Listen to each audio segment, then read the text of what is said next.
Motors. You've probably heard of a motor before because they're used in almost everything, from kitchen and laundry appliances to your phones and computers.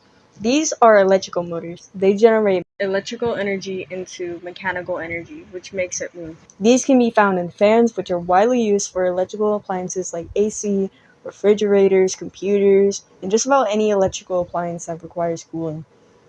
The electrical motor was first developed in 1834, but it wasn't like the modern ones that we have today. It was the first real rotating electric motor that was created by Moritz Jacobi. Despite this, the motors we know today, which are called DC motors, did not directly stem or continue from these inventions. The motors we know today and are used in most things really stemmed from power generators. Made around the same time as the rotating electric motor, like power generators, DC motors generate power by converting electric energy into mechanical energy.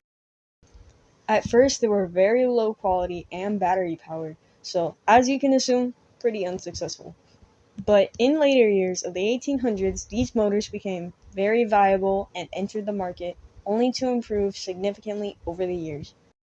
You're probably wondering how the motor works with magnets. Well, there's two important parts in a motor, a rotor and a stator.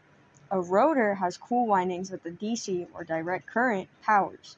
The stator can use either permanent magnets or electromagnets. Magnets are constantly attracting and repelling in a motor. In the stator, a magnetic field is created with the DC current, making the rotor attract and repel the magnets which lead to its rotating. A commutator is what repeats this motion though, reversing the DC current through the stator. This keeps the magnetic field reversing so it doesn't stop spinning because the rotor won't align with the magnetic field. All of this is to generate electrical energy it needs to make mechanical energy.